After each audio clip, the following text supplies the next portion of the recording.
Buen día, gente. ¿Me escuchan ustedes?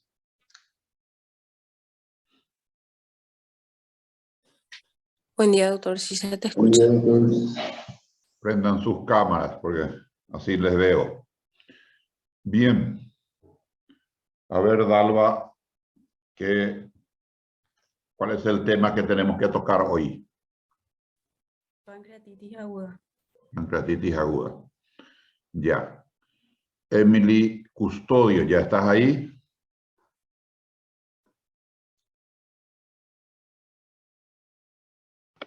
Sí, doctor, estoy acá. Ya. Bien. ¿Podés recordarnos qué habíamos nosotros manejado en pancreatitis aguda? Porque siempre dijimos que es una continuación del año anterior este curso. Es decir, una parte de pancreatitis habremos encarado para que no sea una repetición.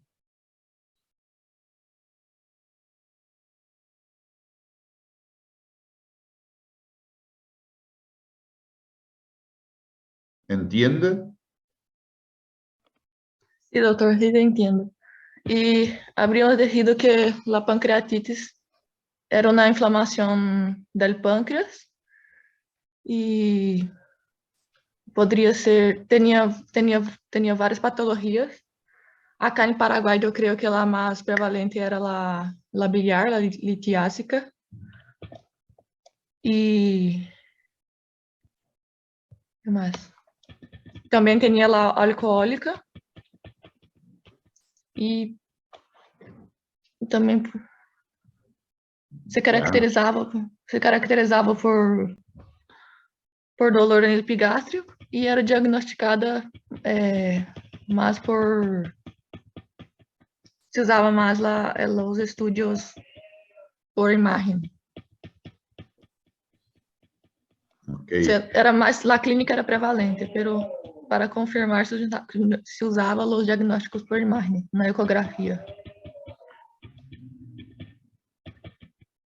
A ver, Fabricio, ¿cuál es el enfoque de la asignatura del año pasado? Si alguien pregunta qué dieron el año pasado en pancreatitis y por qué repiten otra vez este año.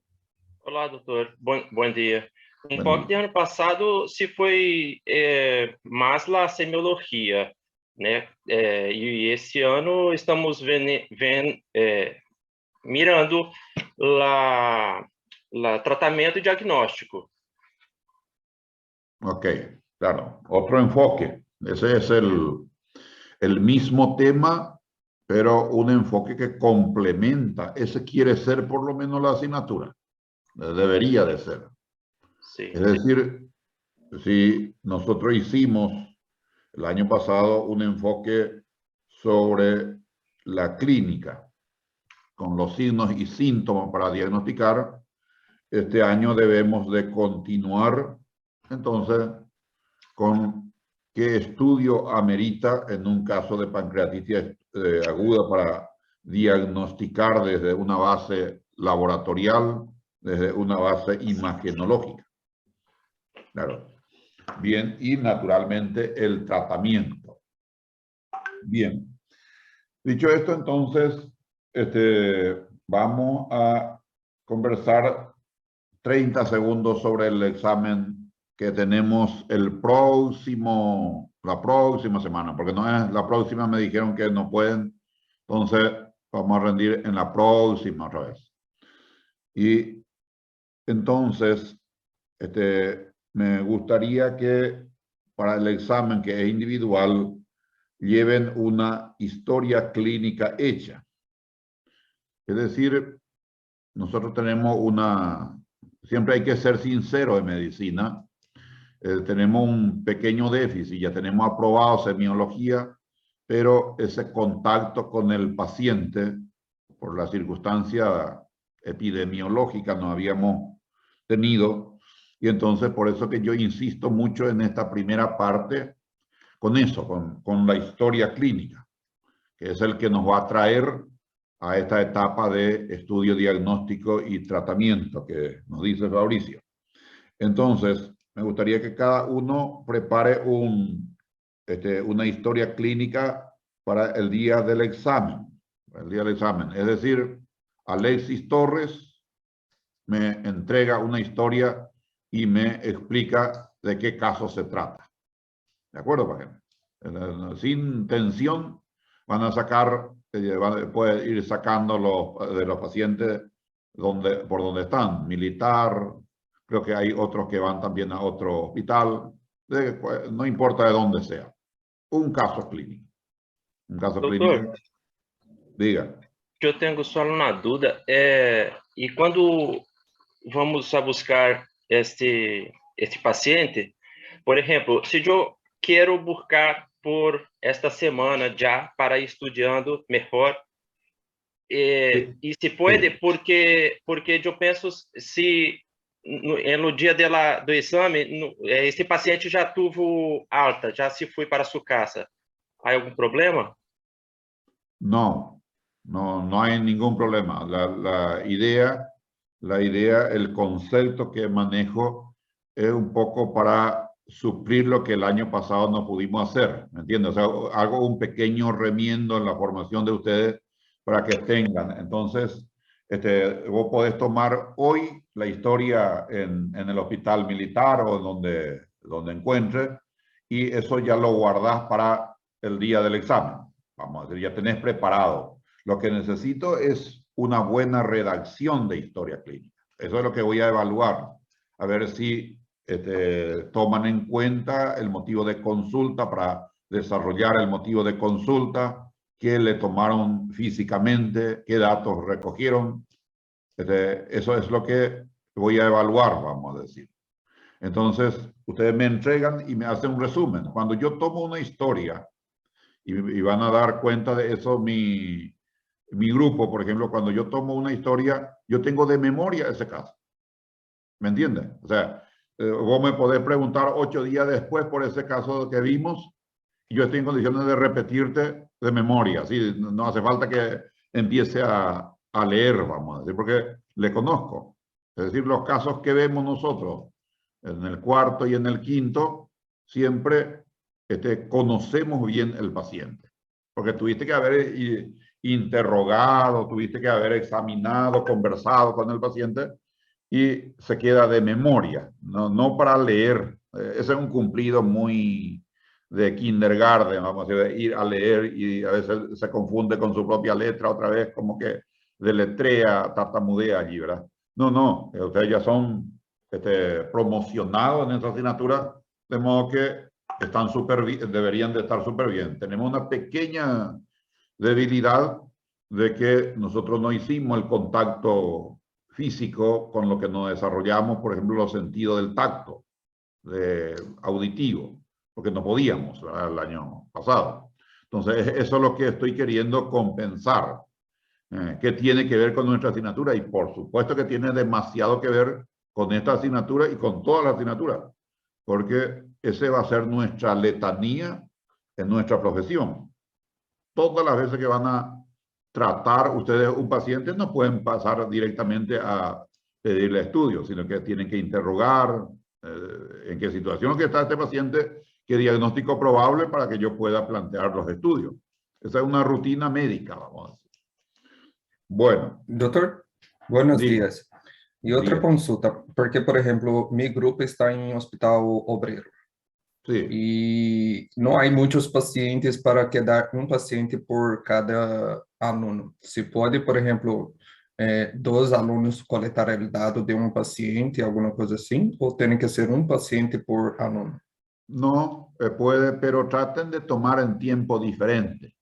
Ok. Es decir, que Rafael Yasunaga tome ese paciente y el mismo puede tomar Fabricio Sousa, por decir, pero no hacer junto, porque eso siempre hay una supremacía de uno de ellos, vamos a decir, en el sentido del que hace todo.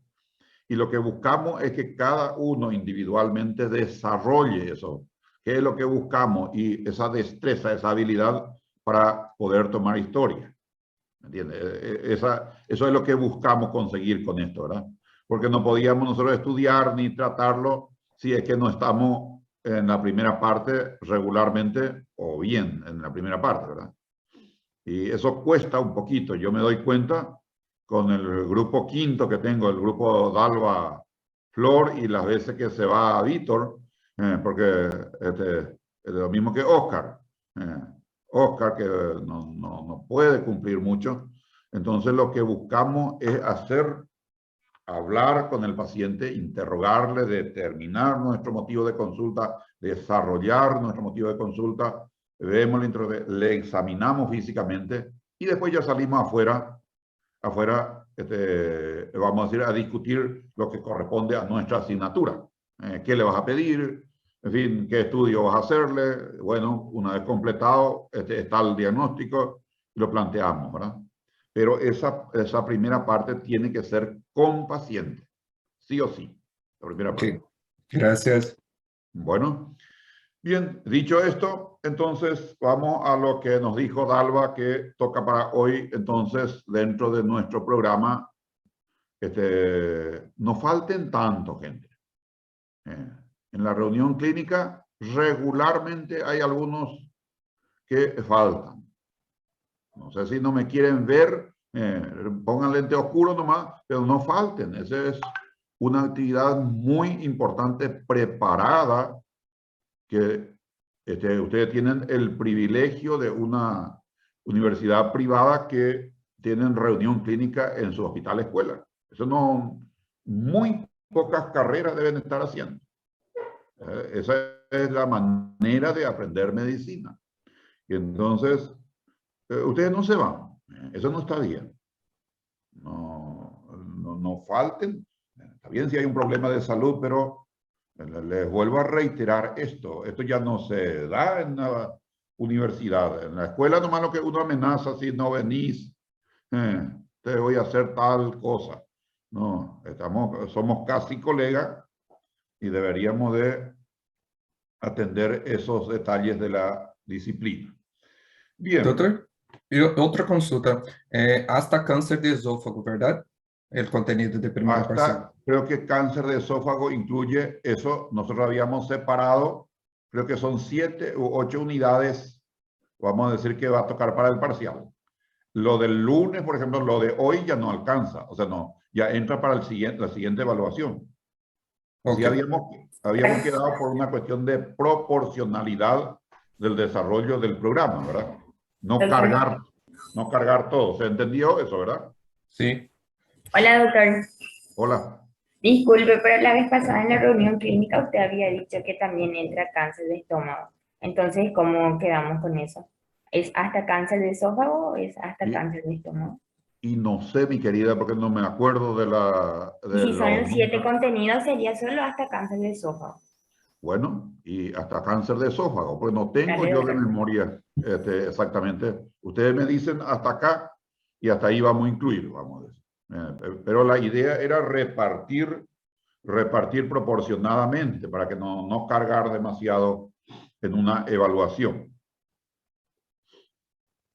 Bien.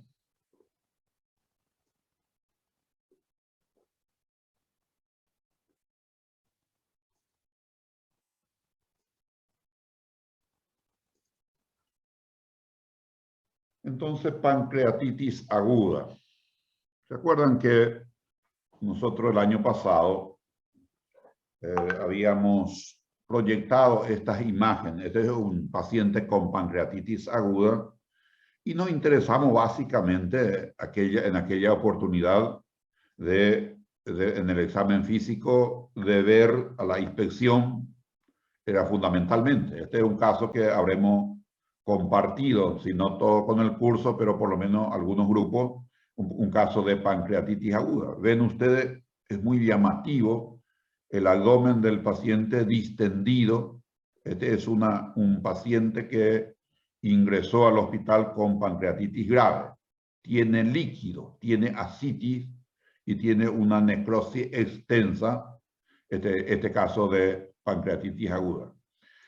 Eso mismo nosotros habíamos conversado y habíamos definido como pancreatitis aguda algunos conceptos importantes, que aparte de la inflamación del páncreas, habíamos dicho también que hay un compromiso de tejidos regionales y de alguna manera un compromiso sistémico de todo el cuerpo.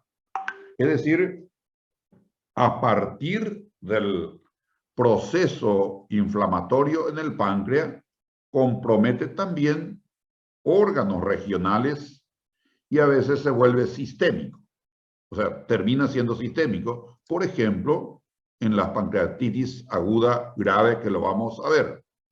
Eso habíamos nosotros clínicamente identificado cómo se presenta. Y este año, así como me explicaron bien ustedes, ya vamos a ampliar los medios auxiliares. Por ejemplo, en esta radiografía de tórax, ustedes ven esta parte de la base hasta campo medio más o menos está velado, este campo pulmonar izquierdo. Esto es típico de pancreatitis grave, derrame pleural izquierdo. ¿De acuerdo? Asimismo, les pongo acá al lado una tomografía.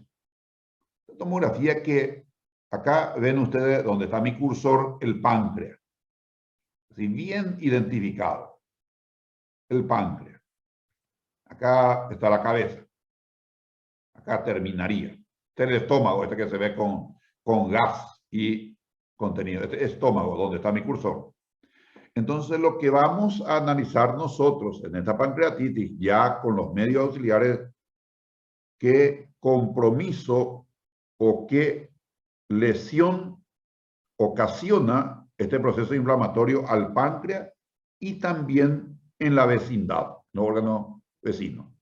Es decir, cuando nosotros pedimos un estudio como la tomografía, tenemos que saber, tenemos que tener claro qué es lo que podemos encontrar en ese estudio. Le pido una tomografía y eventualmente podría tener derrame pleural. Le pido una radiografía simple de tórax, posterior anterior. Le solicito una tomografía y yo tengo que evaluar la morfología del páncreas en primer lugar. Les voy a dar 3 datos. Ustedes van a encontrar en su texto 25, pero yo por lo menos les voy a dar 3 datos. Uno es el tamaño del páncreas, lo que se evalúa, el tamaño del páncreas. El otro se evalúa los bordes. Si están, ustedes se fijan que en este está bien delimitado, hasta acá llega su borde. Bordes, es decir, límite de los bordes. Así también se evalúa la densidad del tejido pancreático. 3 cosas muy importantes: tamaño, borde y densidad. De entrada, lo que hay que evaluar. Claro, el tamaño en el sentido de que con respecto a esta imagen que consideramos normal, en fin, se dematiza, se agranda, como por ejemplo se ve la cabeza.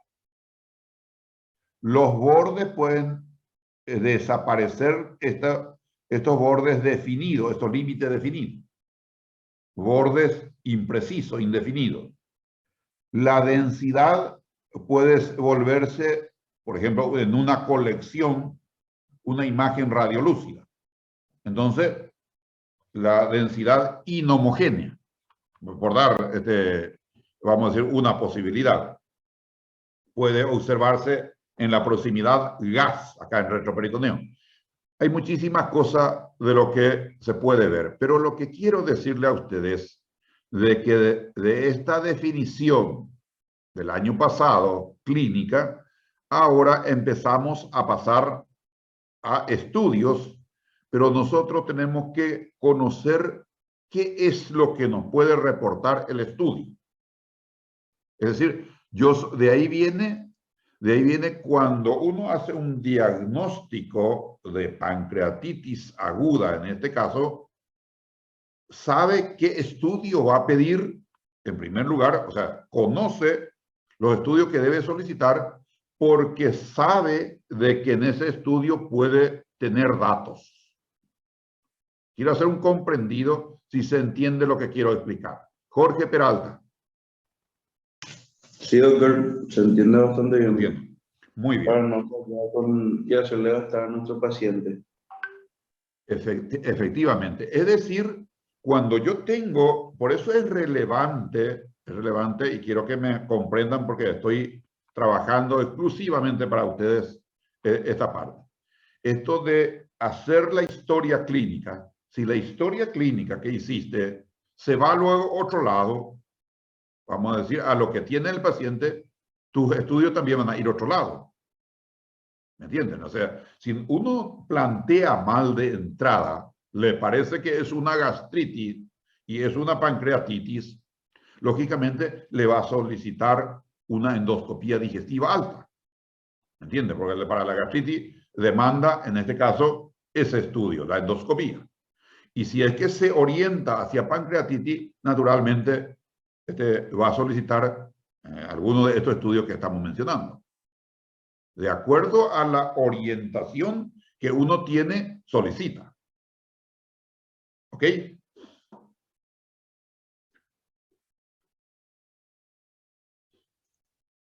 Entonces, este es sumamente importante, este estudio de tomográfico con contraste para avanzar y por sobre todas las cosas, tipificar la pancreatitis.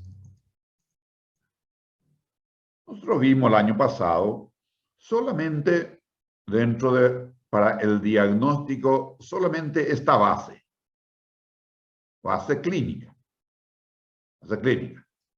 Es decir, cómo se manifiesta la pancreatitis, qué síntomas tiene y qué signos tiene. Juntamos eso, construimos el síndrome y postulamos el diagnóstico. Este año, siempre dijimos, hay que progresar, hay que avanzar. Y entonces, vamos a ver ya a este paciente internado, este era para diagnosticar de entrada, ya vamos a ver a este paciente internado, que ya demanda una complejidad, como ustedes pueden ver, acá tiene una cánula, en este caso de oxígeno, en fin, aparentemente hay un nebulizador, en fin, hay por acá algunos monitores, es decir, este paciente no es solamente que diagnosticamos que tiene pancreatitis, posiblemente ya lo vamos a identificar qué pancreatitis tiene. Si es leve, moderado, por el aspecto que tiene, impresiona grave. Bien. En el laboratorio, clínicamente, en el laboratorio ya vamos a tener, y anoten siempre cuando les digo, lean los estudios específicos que vamos a solicitar en pancreatitis aguda. ¿Qué análisis laboratorial le vamos a hacer? Vamos a hacerle hemograma, glicemia, urea, creatinina, hepatograma, amilasa en sangre, hemia, amilasemia. Amilasa en orina, amilasuria. Vamos a dosificar. Y ahí quiero que anoten, ya que algunos veo que anotan, quiero que estudien el comportamiento de la amilasa en la sangre y el comportamiento de la amilasa en la orina. Es decir, en un paciente que ingresa con el diagnóstico de pancreatitis aguda, nosotros asumimos que cuando ingresa un paciente es reciente. Viene al hospital, pancreatitis aguda grave, vamos a ponerle, que es el más delicado clínicamente. Y entonces, para que yo pueda solicitar al paciente una enzima pancreática como la amilasa, entonces yo tengo que saber en el seguimiento del mismo cómo se comporta en la sangre y cómo se comporta en la orina. Uno va bajando y el otro va subiendo. Eso necesito que lean. Quiero que entre como un trabajo autónomo y voy a procurar de hacerle decir, díganle a sus instructores que les evalúe y por qué. ¿Por qué esta directiva teórica? Porque necesito que comprendan, cuando ustedes manejen pancreatitis aguda, que comprendan, le van siguiendo laboratorialmente esta enzima y resulta que en la sangre empieza a disminuir la amilasa, baja la amilasa, tercer día aproximadamente, y empieza a subir la amilasa en la orina, la amilasuria. ¿Por qué ese comportamiento? ¿Me entienden? Es decir, es muy importante porque eso les va a dar a ustedes la idea de cómo está evolucionando el paciente. Y no interpreten mal un resultado. ¿Me entienden? O no entiendan por qué tiene ese comportamiento de las enzimas pancreáticas. Dentro del laboratorio vamos a tener los que tienen más sensibilidad y especificidad, en este caso es la lipasa. Es decir, cuando yo tengo, acá dice 2 veces del valor normal de lipasa, 3 veces del valor normal. Es decir, hay un rango normal de amilasa y entonces cuánto aumenta para considerar pancreatitis. Pero dentro de esas enzimas, el que es específico para páncreas, para pancreatitis, en este caso es la lipasa. El valor de la lipasa en el estudio inicial confirma desde el punto de vista laboratorial el diagnóstico de pancreatitis. También quiero que lean ese comportamiento de las enzimas, en este caso de la enzima específica y de la enzima pancreática amilasa. Quiero que lean eso para entender por qué ocurre eso.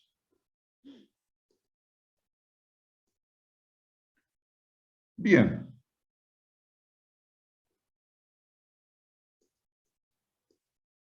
Dicho esto, ¿se acuerdan ustedes cuando valoramos al ingreso al paciente clínicamente? Teníamos al ingreso algunos criterios, algunos indicadores para decir, este es un paciente con pancreatitis leve, por los datos que tiene clínicamente, y este es un paciente potencialmente grave. O sea que cuando dice alguien potencialmente, significa que puede irse al mismo. Que volvíamos a evaluar al tercer día para ver qué rumbo toma ese caso. Si va hacia lo que estábamos presumiendo o se queda como leve. ¿De acuerdo? Esos datos. Es decir, preguntábamos en el examen signos de alarma, criterios precoces de gravedad. ¿Se acuerdan de eso? El que era leve y el que era potencialmente clínicamente. Pero nos quedaba como un vacío de cómo es para estos casos laboratorialmente, imagenológicamente. Y dijimos que este año íbamos a completar. ¿Se acuerdan de eso? Porque llegamos a preguntar en el examen escrito y en el examen oral. Kevin Díaz, ¿te acordás? ¿O no quedó nada? Buen día, doctor. ¿Vos me hablas también, doctor?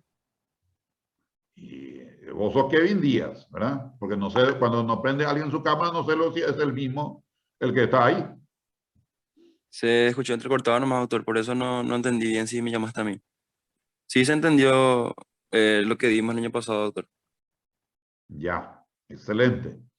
Entonces, eso es lo que vamos a progresar este año y decir, aparte de los signos clínicos de alarma que tenemos, ya vamos a incorporar entonces los datos que vamos a encontrar en el laboratorio, en imágenes y algunos criterios que combina clínica con laboratorio e imagen. Es decir, nosotros clínicamente tenemos signos de alarma pancreática. Sí, mencionamos estos 5 clínicamente: paciente de edad, en fin, avanzada, paciente obeso, yo le hago el examen físico y tiene defensa de la pared abdominal, el paciente está medio confuso y derrame pleural clínicamente. Nosotros podemos ahora, eso lo que nos parece clínicamente, podemos hacer con una placa simple o con una tomografía simple, corroborar ese derrame pleural en imagen. En laboratorio, este paciente también tiene otros signos en los que podemos sustentar. Por ejemplo, hematócrito mayor a 44%, PCR mayor a 150 o un aumento progresivo del mismo. Les pongo 2 parámetros. Quiero que lean, porque esto no se presta para una exposición. ¿Por qué aumenta el hematócrito? ¿Por qué aumenta el PCR? Es decir, en una pancreatitis aguda, ¿por qué se moviliza? ¿Por qué aumenta? Va en ascenso estos valores. Así también, ese líquido libre peritoneal, cuando nosotros vimos de entrada ese paciente distendido por la cantidad de líquido, por la ascitis, ¿con qué estudio podríamos corroborar que tiene ascitis? Dalva Flor.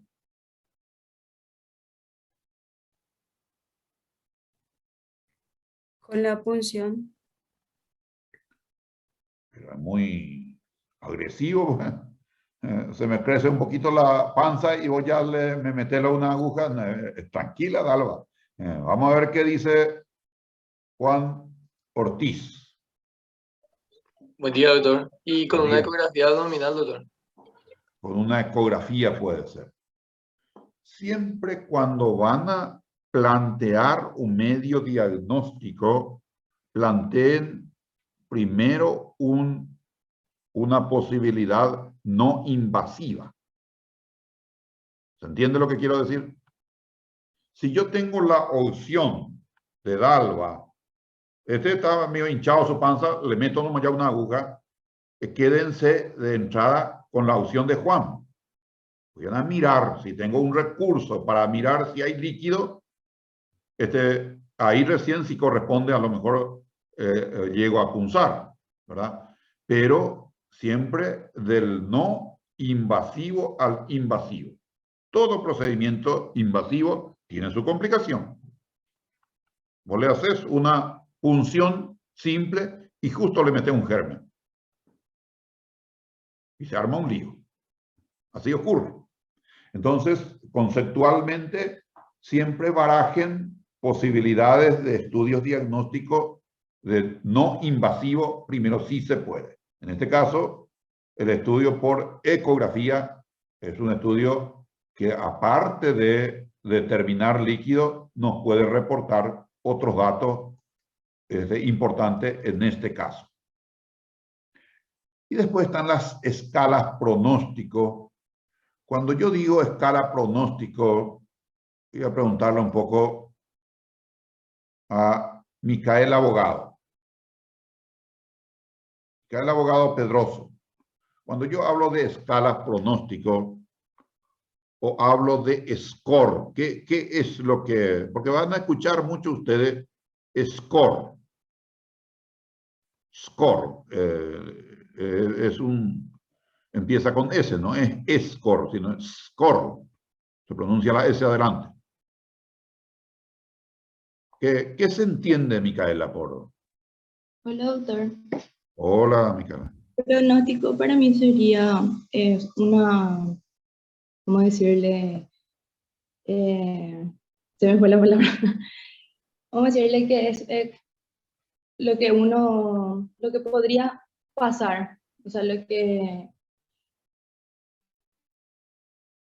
Se me fue la palabra, en serio, doctor. Ya, mientras que se le viene la palabra, ¿qué dice? Vamos a preguntarle a Giovanna San Paulo. ¿Qué entiende usted cuando...? Porque es muy importante.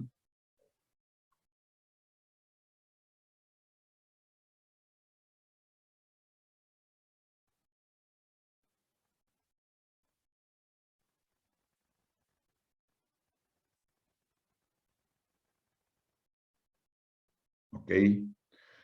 Cuando se trata de score... Adelante, sí. Adelante. La predicción que te podría dar. Sí, señora. Así mismo es. Es decir, uno vaticina con el score. Es decir, va a ir cuando uno pronostica, cuando uno vaticina, como que alguien dijo, predice. Predice. Esto va a ocurrir porque tengo estos datos. Voy a poner un ejemplo. Un estudiante que tiene un rendimiento alto, uno puede pronosticar de que va a ser promocionado en esa asignatura. ¿Me entiende?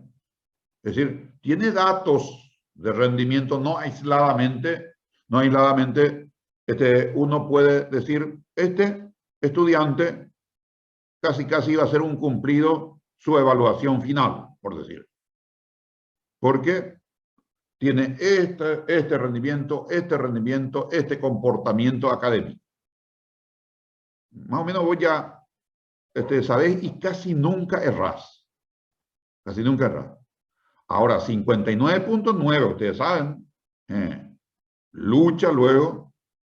Eso también veo con dificultad que pueda aprobar.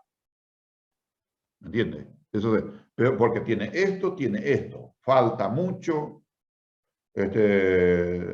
pareciera ser de que está siempre con problemas para estudiar, en fin, lo que sea. Esas son las variables que considero para vaticinar ese resultado. Eso es lo que significa esto. En ese contexto hay una escala pronóstica que es de Apache. Quiero que lean, por favor, porque eso les va a servir no solamente para la asignatura Apache, me supongo que también tienen en clínica médica. ¿Cómo le llaman? Medicina interna. Clínica médica, sí o sí, el Apache en este caso es mayor a 8. Es decir, sumando las distintas variables, es mayor a 8. Estos son signos de alarma. De ahí viene en qué te basás para decirme que este paciente podría ir a una desmejoría, a una pancreatitis grave. Me baso en la clínica, me baso en el laboratorio y me baso en imágenes. Es decir, no es que como que yo adivino lo que va a ocurrir, sino que sustento, en este caso, en la clínica, en el laboratorio y en imagen. Podés seguir errando y posiblemente se puede todavía. Medicina nunca puede ser 100%, pero la probabilidad del error es mínima, porque tengo 3 sustentos. ¿En qué te basas? Por eso que cuando ustedes emiten, en este caso en medicina, en forma general, un juicio valorativo, traten de sustentar. Así como le endilgan a su prójimo algún adjetivo. Claro. Luego es inaguantable. O sea, dice así, corto, de mala manera. ¿Y qué tiene? ¿Te maltrata? No sé, no te deja vivir. Da un argumento del por qué te da semejante adjetivo por tu prójimo. No podés así irresponsablemente adjetivarle sin dar un sustento. En medicina eso, y si eso conceptualizan esta mañana, ya ganaron la mañana. De que cuando van a emitir un juicio valorativo, en este caso diagnóstico, tienen que sustentar siempre. Y como en este caso tenemos la posibilidad de hacerlo clínicamente, de hacerlo laboratorialmente, de hacerlo por imágenes, naturalmente la probabilidad del error es ínfima. Es ínfima. ¿Ok? ¿Se entiende lo que quiero decir, Víctor Salles? Víctor, prende que tu cámara porque pocas veces se entiende. no último tiempo. No estás enojado conmigo por si acaso. Y no.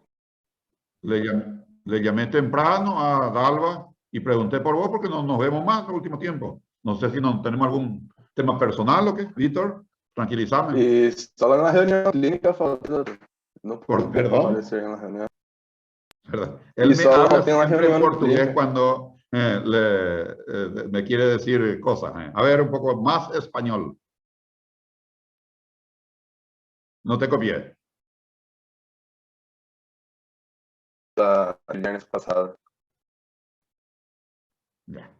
Y le ayuda siempre su internet, porque ustedes escuchen que sale entrecortado. Cuando le reclamo algo, su internet empieza a hacer intermitencia. No importa, voy a hablar con Víctor al final entonces.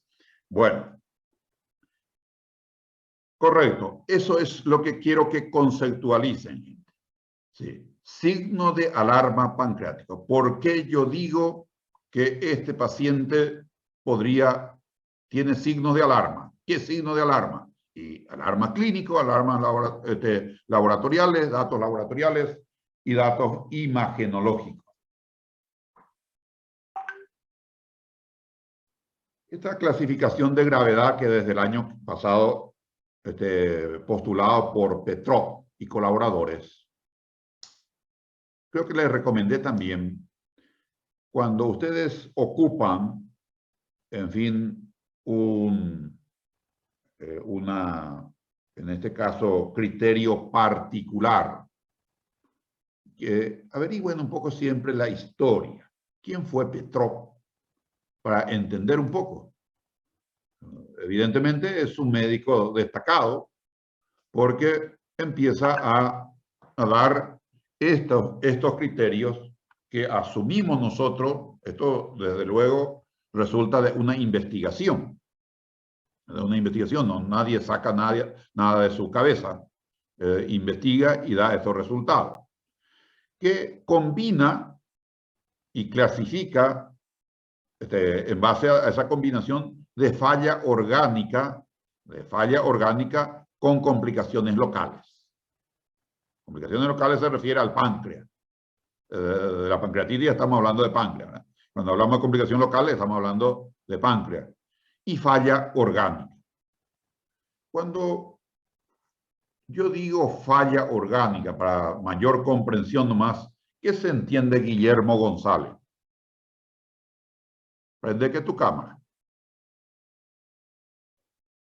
¿Qué se entiende cuando yo digo falla orgánica? Porque estamos por clasificar según falla orgánica y complicación local. ¿Cuál es tu concepto por falla orgánica? Buen día, doctor. Buen día.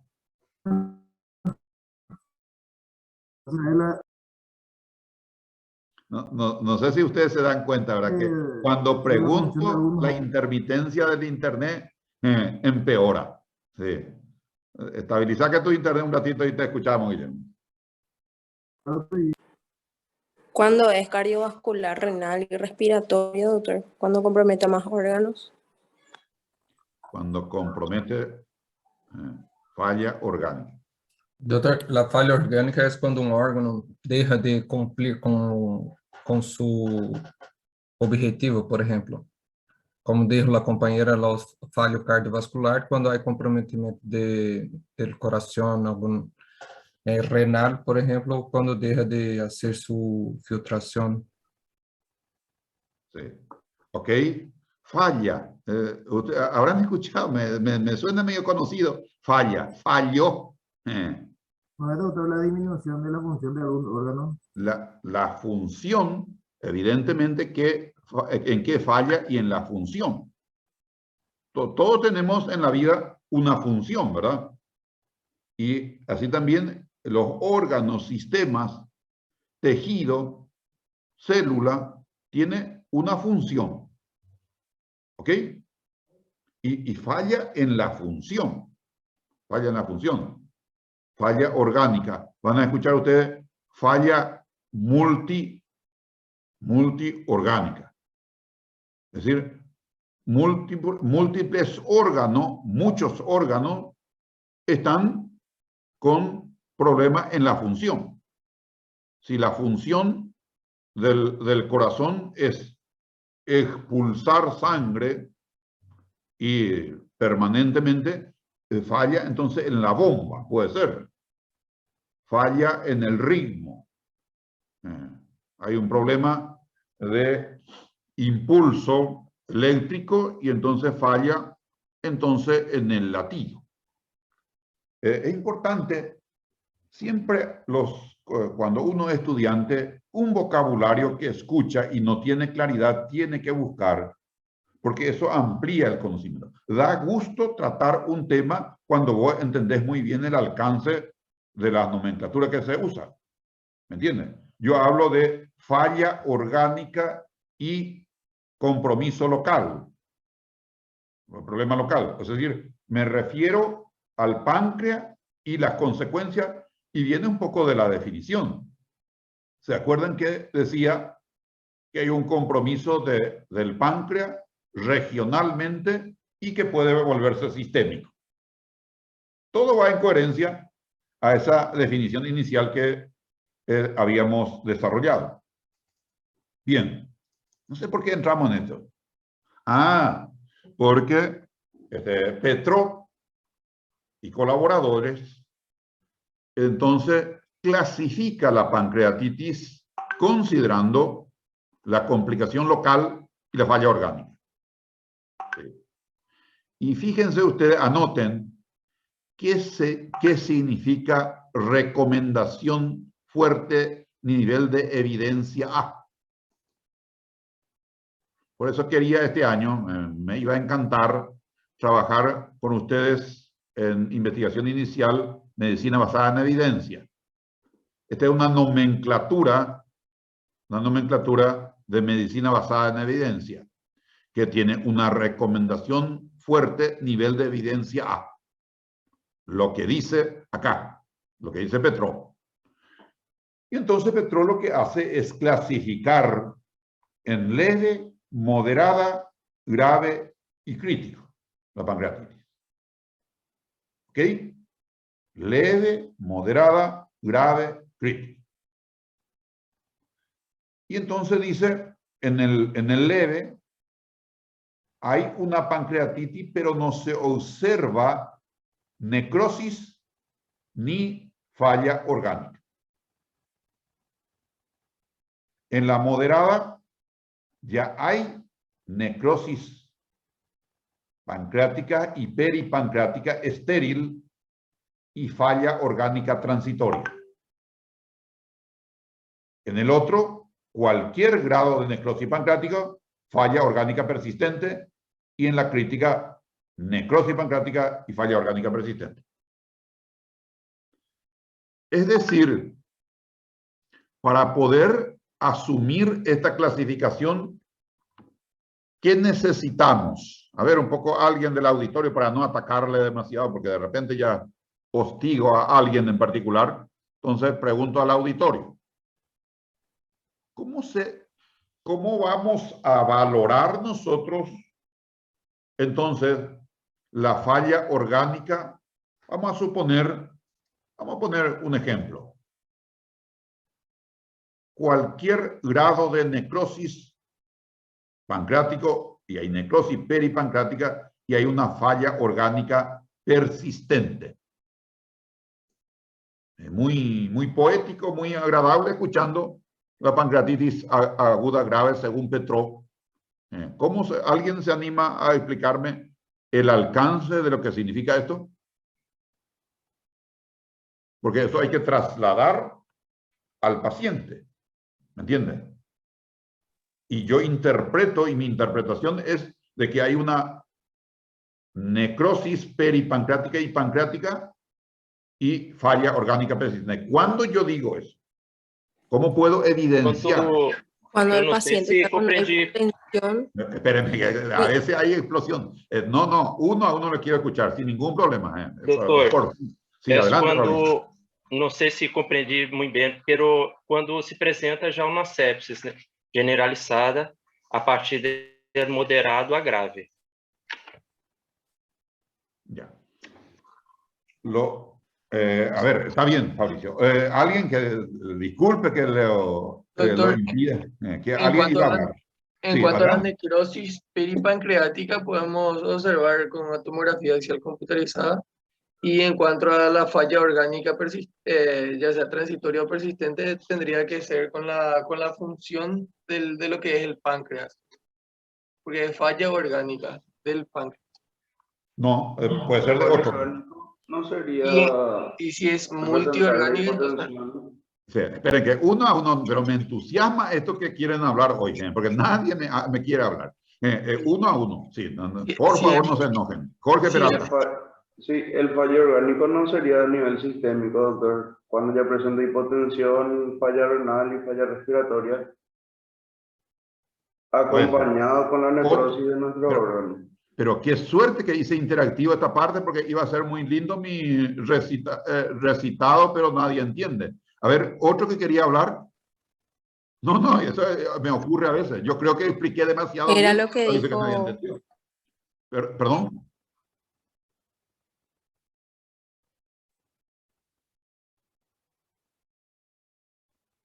Sí, señora.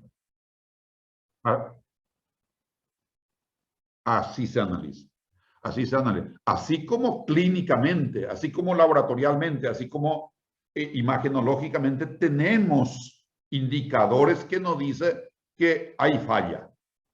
Claro, cuando yo le examino al paciente y veo que tiene 60 de respiración por minuto, acá hay una taquipnea, no sé, ya es exagerado lo que estoy diciendo, pero acá hay un aumento de la frecuencia respiratoria. Evidentemente hay alguna falla, y estoy casi seguro que si le hago yo la gasometría, su saturación va a estar comprometido. O sea, clínicamente veo una cosa y puedo comprobar laboratorialmente. Le hago una placa y veo que hay un derrame que llega hasta campo medio.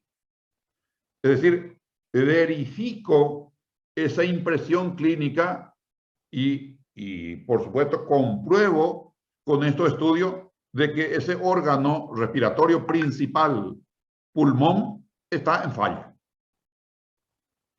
Nos decía la Giovanna, creo que ahí le hago un análisis laboratorial y entonces urea y creatinina alta.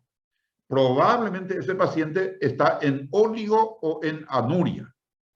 Es decir, yo me doy cuenta por el volumen de diuresis que tiene que tener 40 más o menos por hora, resulta que son 10 a 15 cc.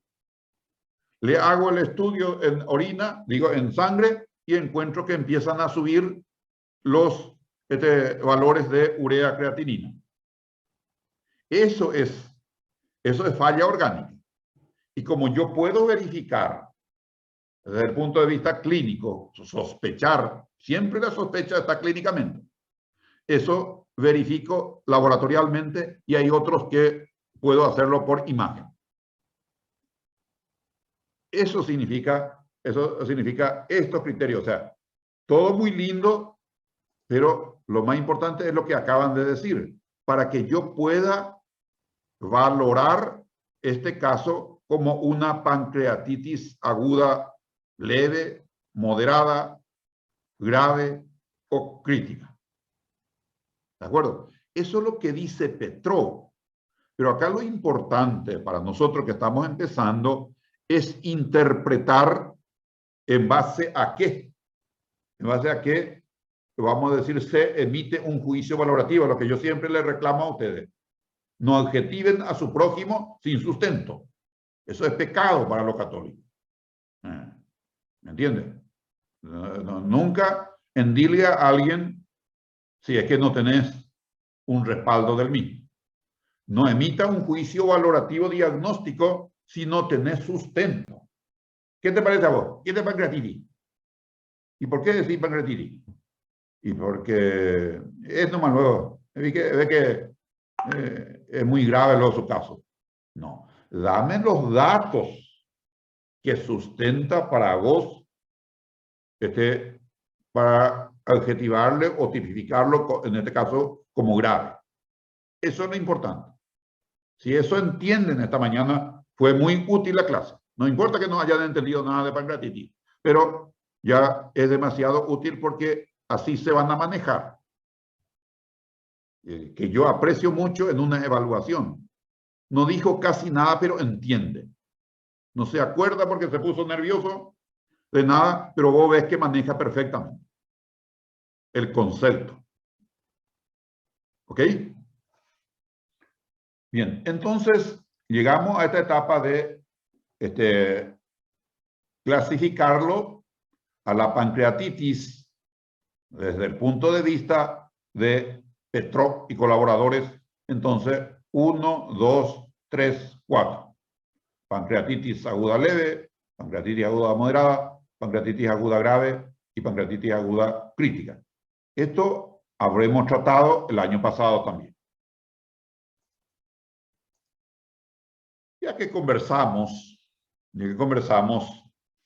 de que hay necrosis, porque eso es lo que dijimos acá, presencia de necrosis. La necrosis se puede ver solamente por imagen. Y cuando ustedes van a analizar algo imagenológico, tomen en cuenta lo normal para decir esto es alterado. Lo normal debería de ser esto. Y si uno no conoce lo normal, no puede conocer lo que es patológico.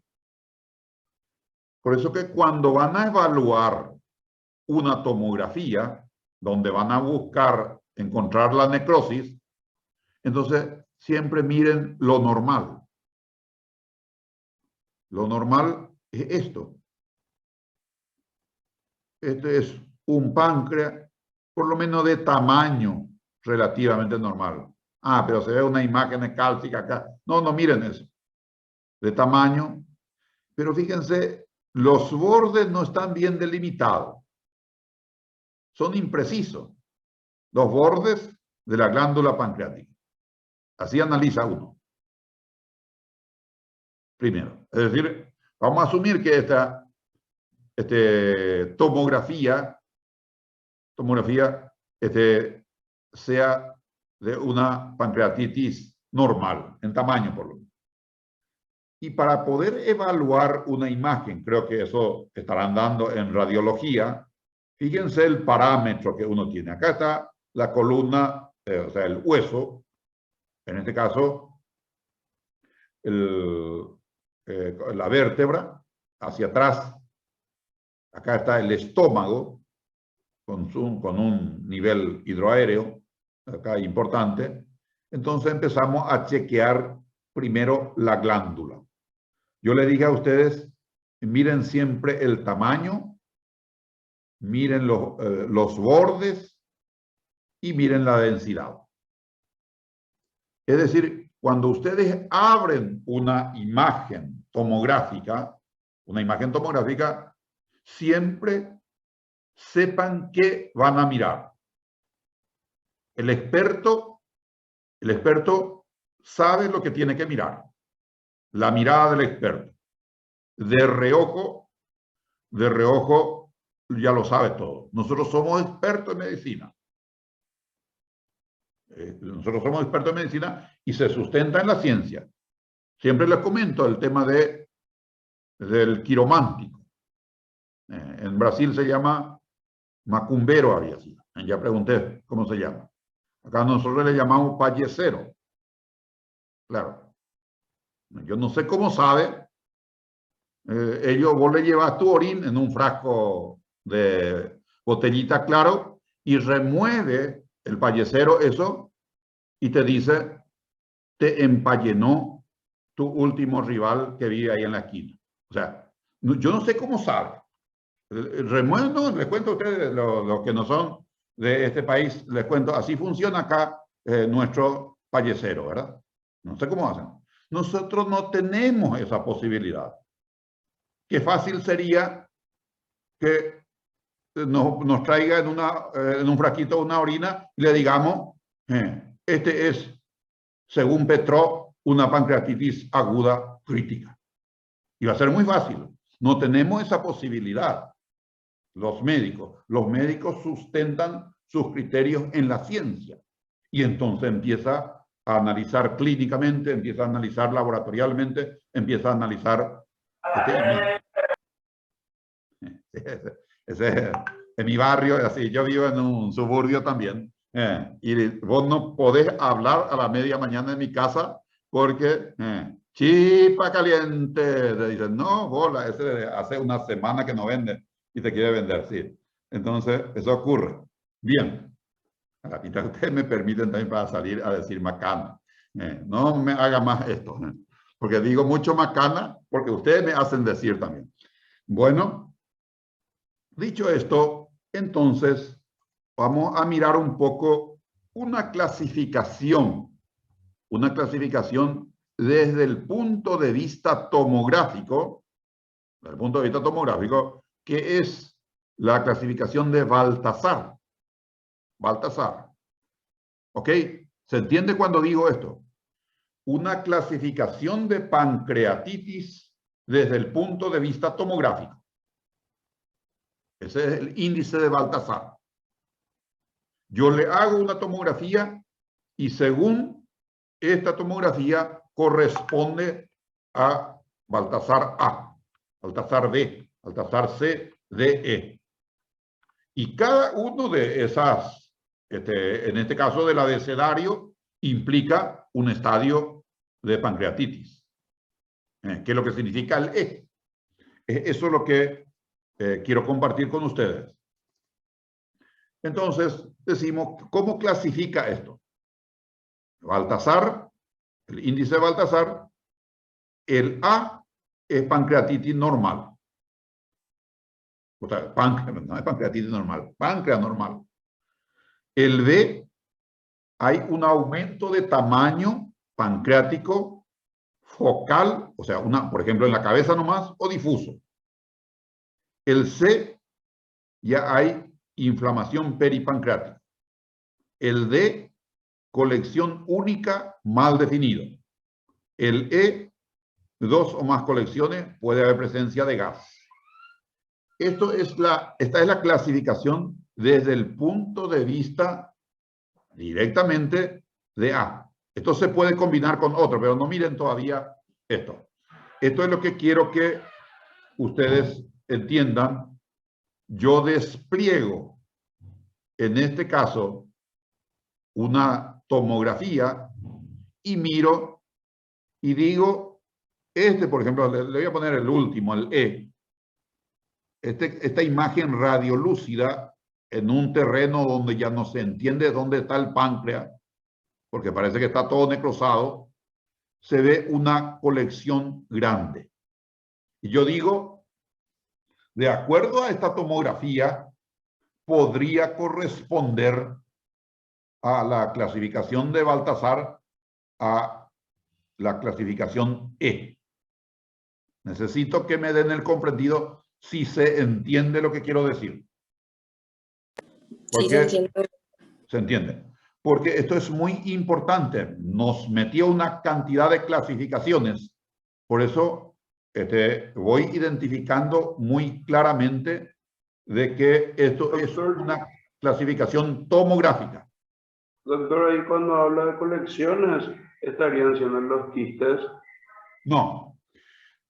En una pancreatitis aguda grave se forman colecciones líquida. Esa colección líquida puede ser estéril, como dice en una parte de nuestra clasificación, o se puede infectar. No se forma todavía lo que se llama pseudoquiste. Esas colecciones se juntan y pueden como encapsularse, no es una cápsula real, y eso se llama pseudoquiste pancreático en la evolución, pero nunca se forman antes de los 22 días. Nosotros estamos en este momento ingresando al paciente, estamos dentro de las 48, 72 horas, estamos en la semana, todavía no está infectado. Pongan eso como un concepto. En la semana, habitualmente el páncreas no se infecta, por más necrosado y más extenso que esté el páncreas. No se infecta. Por eso no se da antibiótico en la primera semana.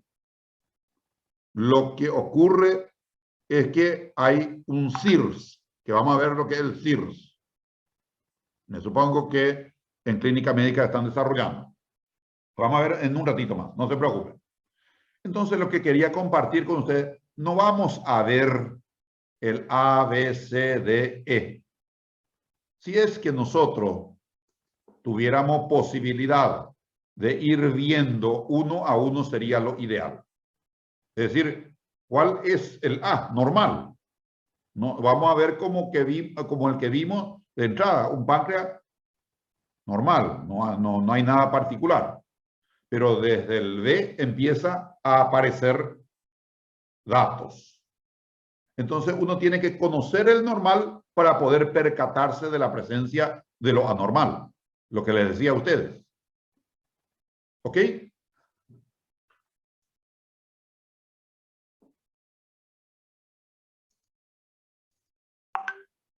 Cuando hay una falla orgánica, generalmente llega después de este estadio del CIRS. Anoten pues el CIRS, primero luego, ¿qué significa? ¿Alguien me puede decir? Porque eso me supongo en clínica médica están desarrollando. Síndrome de resposta inflamatória sistêmica, doutor. ¿Perdón? Decino más, Mauricio. Poder decir, Alexis. Bueno, síndrome de respuesta inflamatoria sistémica, doctor. Síndrome de respuesta inflamatorio sistémico. Ah, bueno, correcto. Que esta entidad, vamos a ver su componente del CIRS, pero esta entidad precede a la falla orgánica. ¿Me entienden? Esa falla orgánica viene después del CIRS. Tal así que puede el paciente con pancreatitis aguda grave tener fiebre. Pero es en este caso, no es infecciosa. Y hay una disputa permanente con los clínicos. Con los clínicos, en ese sentido, va a movilizar blancos. Y entonces los clínicos quieren dar antibiótico inmediatamente. Antibiótico empírico, por supuesto, ahora no tiene identificado el germen. Sin embargo, nosotros los cirujanos manejamos que como tratamiento de la pancreatitis no corresponde la antibiótico-terapia, porque nos sustentamos en esto, de que la temperatura mayor a 38 grados o menor a 36, igualmente feo que de arriba, cuando hay una frecuencia respiratoria mayor a 20 y hay una, en este caso, la presión de oxígeno menor a 32 milímetros de mercurio, la frecuencia taquicárdico mayor a 90, glóbulos blancos mayor a 12 o menor a 4000, ¿qué es la respuesta? Es el síndrome de respuesta inflamatorio sistémico. Es lo que tiene, no una infección. En una pancreatitis aguda van a encontrar estos datos y se le atribuye a esto, a la respuesta inflamatoria sistémica. Entonces, no es infeccioso. De ahí viene esa discusión con el clínico de que quiere implementar antibiótico-terapia. Si es por el páncreas, no le des. Si hay otra situación concomitante, a lo mejor amerita. ¿Se entiende esto, Elena Cañete? Sí, doctor. Se sigue, se puede entender esto. Claro. Es decir, Puede seguir, doctor. Es un estadio previo a, en este caso, a la falla sistémica. Y parece todo coherente en el sentido de que la complicación y la gravedad como que va profundizándose. El paciente distendido, disneico, puede tener temperatura, empieza a movilizar blanco, se le ve mal al paciente. Y después ya viene que ya no orina, ya tiene mucha dificultad respiratoria y hay que intubarlo. Hay que intubarlo, porque ya hay que apoyarle mecánicamente porque ya no puede. Es decir, parece una cascada, tiene sentido en una pancreatitis aguda, y por eso que preguntaba esa interpretación de Petrov, que se entiende por falla orgánica. Porque CIR plus más le continúa la falla orgánica. Esa es la secuencia habitual en una pancreatitis grave.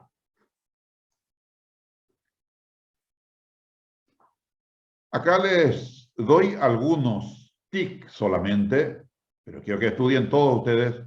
Por ejemplo, cómo se manifiesta a nivel cardiovascular esta falla orgánica.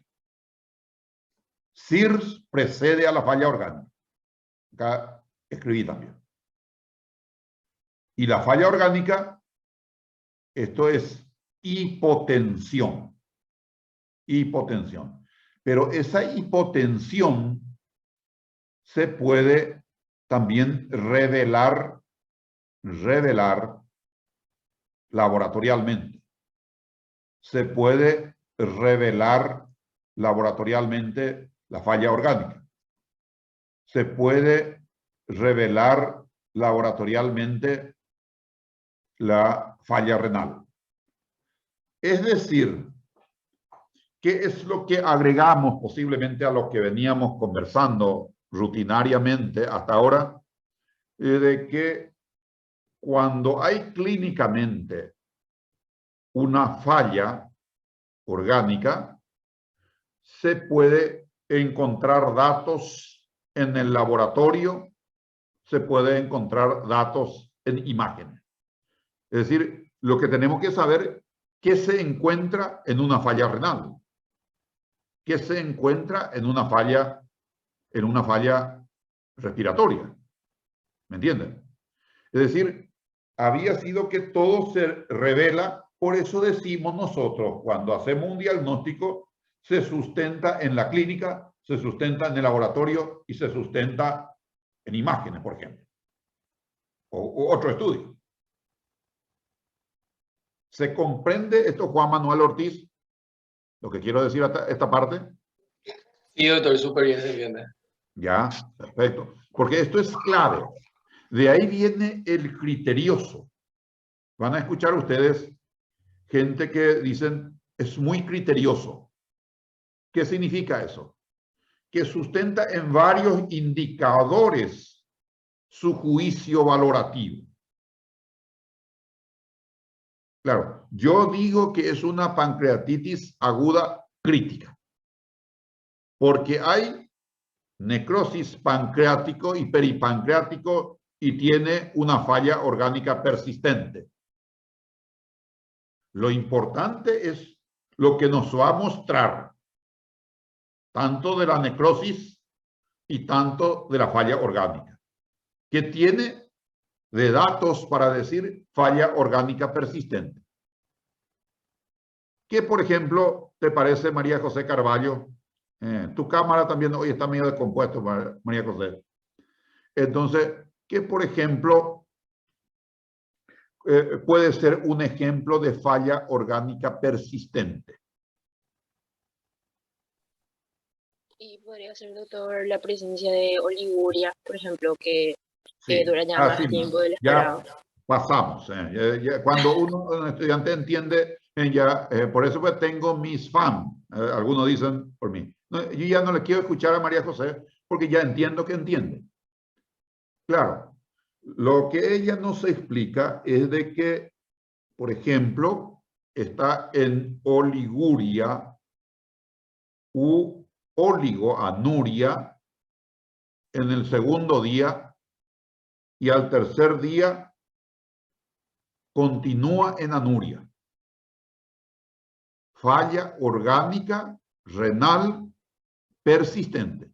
Como hay otros que al segundo día estaba en oligoanuria y revierte para el tercer día con una diuresis de 40 cc hora, más o menos, que es lo normal. Revierte. Es decir, transitoria, decimos entonces. Falla orgánica transitoria. Lo contrario de transitorio es persistente. Y en el otro caso decimos falla orgánica persistente. Interpreten eso. ¿Cuánto orina? Y no está orinando nada. Pasarle pues líquido. Pasarle más líquido. Goteale más. Venís a la noche, ¿cómo estamos? Diuresis nomás decime. No, continúa igual. Falla orgánica persistente. A la mañana te fuiste, nada que ver, no orina nada. No, ahora está bastante bien. Está orinando más o menos 30 por minuto. 30 cc. Fue una falla orgánica transitoria, por lo menos renal. ¿Ok? ¿Se entiende esta parte? Porque esto es clave. No solamente para pancreatitis. No solamente para pancreatitis, sino que para todo nuestro manejo cuando hablamos de falla orgánica, cuando hablamos de persistencia, cuando hablamos de transitorio.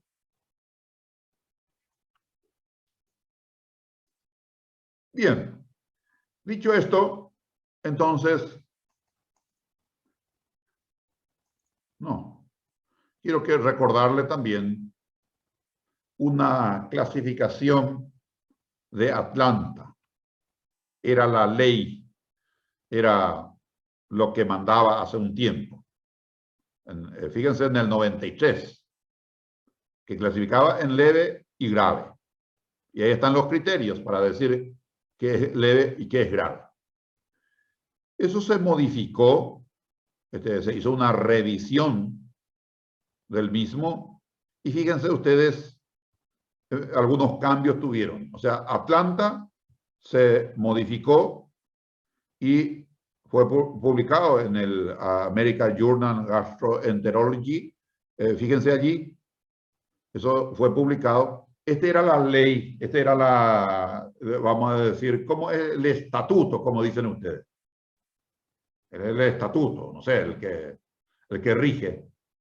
Sin embargo, hay algunos que adoptan los criterios de Petrov, que es el que está, vamos a decir, más utilizado en este momento.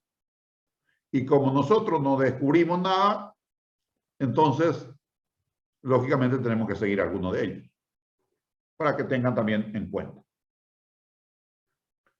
Bien, dicho esto, entonces, dos palabras sobre el manejo terapéutico, porque quiero compartir con ustedes un pequeño video que nos va a insumir más o menos 8 minutos después para mostrarle algo muy particular. Entonces, en el tratamiento ustedes se fijan.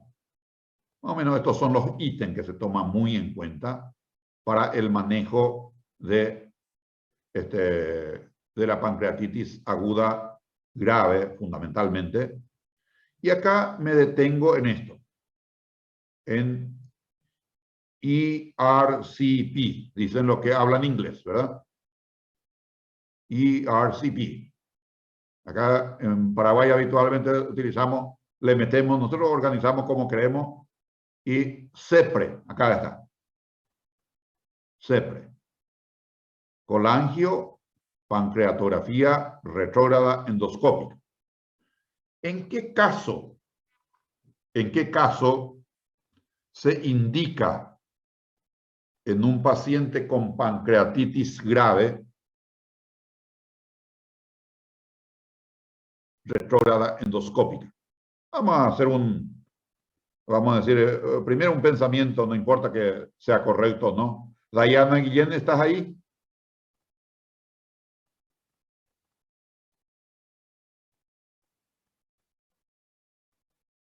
Tiene problemas con su internet. Ana Noldin.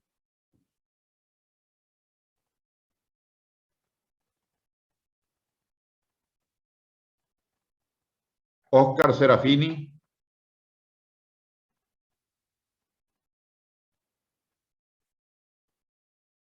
Menos mal que no llamamos todavía a la lista porque están con problemas de internet serios.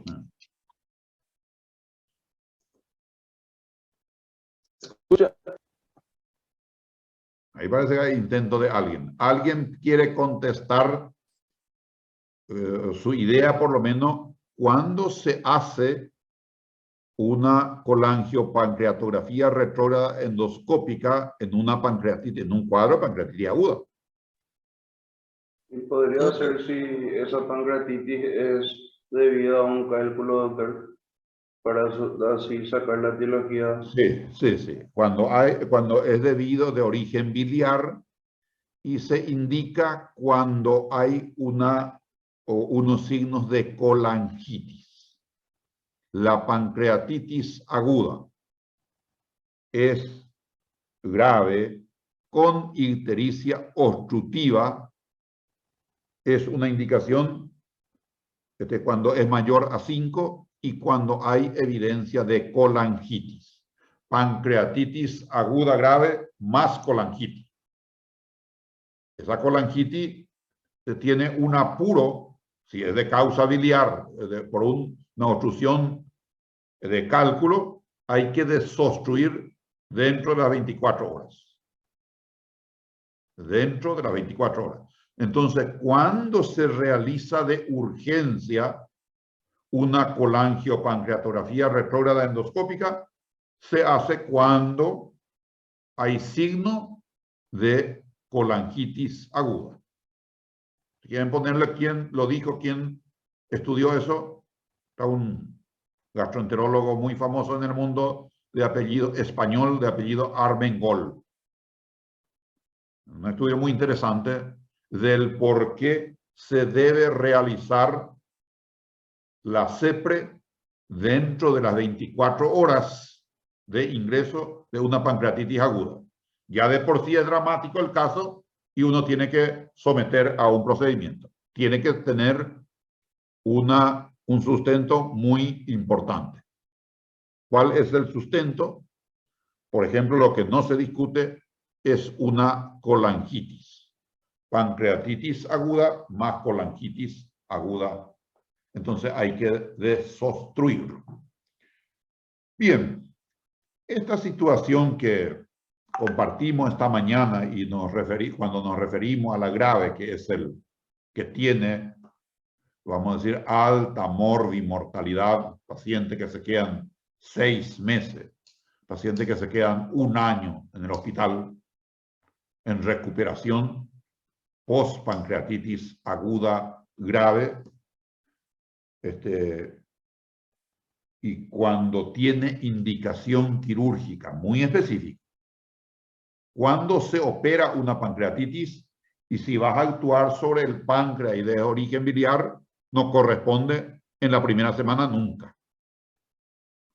Corresponde desde la segunda semana, se va a actuar sobre el páncreas, cuando se demuestra que está infectada la necrosis. Para eso se hace una punción, se cultiva y hay infección. Entonces hay que operarle y actuar sobre el páncreas. Cuando la pancreatitis es leve y se tiene que operar de la vía biliar porque es de origen biliar, se puede hacer en la semana de la pancreatitis. Se puede hacer colecistectomía. Y ya lo compartimos. Si que tiene cálculo en la vía biliar principal y es motivo de una colangitis, hay que desobstruir endoscópicamente dentro de las 24 horas. Entonces quiero compartir con ustedes, pero atiendan que, atiendan, no es para que ustedes sepan operar, sino para que vean cuando hay necrosis importante y cuando se infecta esa necrosis y se debe operar lo que hay adentro. Lo que hay adentro. Cuando uno tiene una imagen mental, no lo olvida nunca. Claro, más de uno acá me va a decir, tal fecha no puedo recordar. Puede ser una cuestión romántica o que le haya retado mucho el doctor Roda. Claro, no puedo recordar esa fecha. Me retó muchísimo. Claro, o sea, no me hable luego de esa fecha. Claro, cada uno tiene esa imagen mental. Claro, porque ese día justo me tocó a mí no prenderlo a tu cámara. Parece que poner nomás tu nombre allí. En fin, parece que vos estás haciendo footing y tu nombre nomás figura aquí. Una escena así como esa. Me recuerdan, vamos a decir. Entonces, el hecho de asociar un hecho, en este caso una información y tener una imagen ayuda. Por eso voy a proyectarle, porque nuestra asignatura es quirúrgica, el tratamiento es quirúrgico, este caso particular, por eso voy a proyectar para ustedes cómo se ve lo que tiene un paciente con pancreatitis aguda, grave, infectada. Se hace una incisión que se llama en boca de horno. ¿Cómo se dice horno en portugués, Fabricio? No haya que decirme horno otra vez. Forno. Forno. Con F. Con F. Bueno, eso por lo menos ya aprendo más. Porque estoy cansado de lo que me enseñan portugués y me dice otra vez en español. Y horno, me dice otro. Parece que no me tienen paciencia nomás. Me gusta, Fabricio, porque forno, por lo menos aprendí una palabra en portugués. Pues siempre pido que me enseñen y me dicen otra vez en español. Horno, me dicen. Pues parece que por impaciencia nomás. Bueno, entonces vamos a compartir una cirugía de pancreatitis aguda grave infectado. Lógicamente, háganse idea ustedes que se tuvo que haber hecho en la previa. ¿Me entienden? No es que uno opera nomás. Siempre ustedes imaginen que se tuvo que haber hecho, que se hizo y para llegar al procedimiento quirúrgico. Vamos a ver.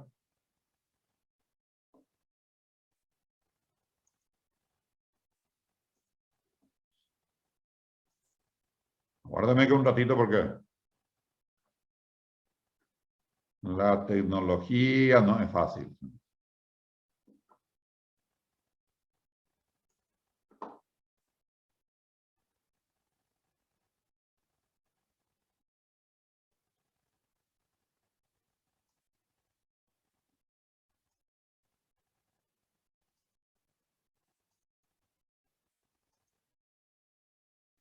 Sí.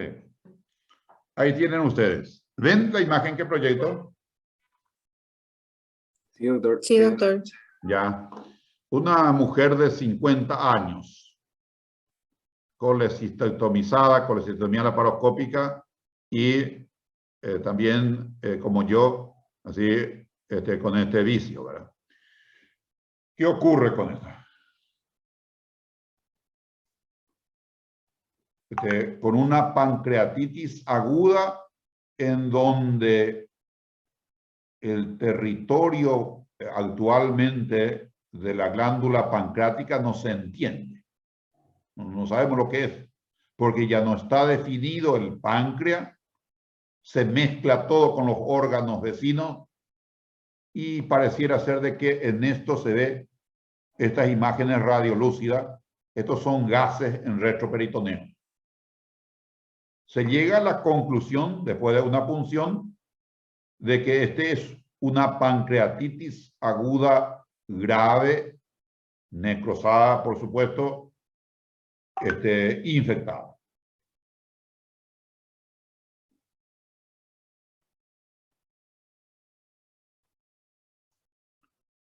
Esta es la incisión. La paciente, ven ustedes, esta es la incisión en boca de horno. En boca de horno. Es decir, transversal. De un lado a otro lado. No, le corta transversalmente. En boca de horno, por eso esa comparación. Hay datos, vamos a decir, de un tratamiento inicial aparentemente exitosa. La cosa va empeorando a los 12 días. 12 días mediante la punción. Esta es punción con aguja fina, significa eso. A los 12 días se demuestra que esta paciente tiene una infección de la necrosis y es un cuadro muy grave que hay que operar. Incisión en boca de horno. Quiero que miren la cantidad de ascitis, la cantidad de líquidos que va a salir. Eso en primer lugar. Este es un aspirador. Ese que ven ustedes es un aspirador acá. Esta es la punta del aspirador y eso va conectado a un frasco que va a aspirar lo que sale del líquido. Va cortando y cuando llega a peritoneo, este es celular, el músculo que es lo que está cortando transversalmente acá. Es el electrobisturí con lo que está cortando. Y fíjense cuando corta el peritoneo, cuando entra en la cavidad peritoneal, cómo sale. Ahí está. Miren. ¿Ven ustedes o no? Sí, se ve, doctor. Un chorro muy fuerte a gorgotones. Miren lo que es. Ahí aspira. Ese es para cultivo. Fíjense. Voy a retroceder un chiquitito acá. Fíjense lo impresionante que es la cantidad de líquido a presión. Este es el hígado, acá el intestino delgado, acá está el transverso. Y como esto vamos a entrar en retroperitoneo, acá se ve fibrina por todo lado. ¿Ven ustedes? Ahí sale como una especie de líquido purulento. Este es el ligamento falciforme, el que está cortando. Ahí aspira el líquido medio color ladrillo que sale, está entrando en retroperitoneo. No hagan caso por estos tejidos, ustedes, mi intención es mostrarles lo que hay en retroperitoneo. Lógicamente, para llegar al retroperitoneo, se está abordando. Esto es real, gente, no es una cosa simulada. Paciente con pancreatitis aguda, grave, necrosa. Fíjense lo que sale, como pus. Miren, acá lo que corre. Ahí entre dedos, ese tacto, ese está llegando con ese Miren el epiplón del estómago, cómo está todo mezclado.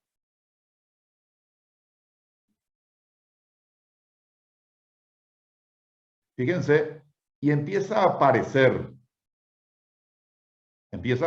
atrás ese tejido. ¿Se fijan ustedes? Ese que sale, saca un puño. Fíjense lo que es. Un puño de tejido necrosado, negro, y van a seguir viendo tejido muerto con la aspiradora y con esa pinza está extrayendo, primero elegantemente y después ya como que le cansa y empieza a retirar a puñado.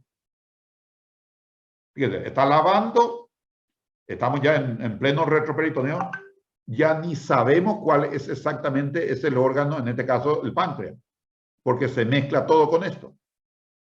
Fíjense, está totalmente necrosado. Esto estamos muy cerca de la columna, gente, para que se ubiquen ustedes. Estamos en retroperitoneo. Y sigue por todas partes colecciones, pus, líquido citrino, de todo un poco. Ahora va a abordar otra vez al otro lado, estamos siempre en retroperitoneo. Este es el colon el que está levantando. Y fíjense lo que es. Esto es cerca de la pelvis, más o menos ya está. Esto que está sacando. O sea, literalmente está todo quemado atrás. Es una expresión lo que estoy utilizando. Está todo quemado. Fíjense, esto que trae, estira con la pinza.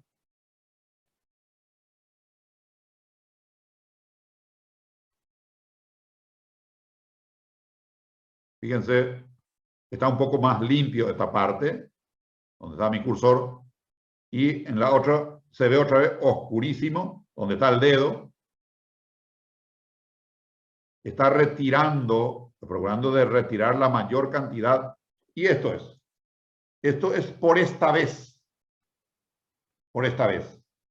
Es decir, miren, esto está sobre una compresa colocado. Este es el tejido, una parte del tejido que se había retirado. ¿Qué se hace en este caso? Como se queda otra buena cantidad de tejido necrosado todavía, entonces se va a dejar abierto el abdomen. Eso se llama laparostomía. Le va a colocar una compresa encima y va a volver a quirófano. Va a volver a quirófano. Se va a hacer un procedimiento de vuelta ¿de qué? Y de ir retirando la necrosis. Volvamos a compartir eso.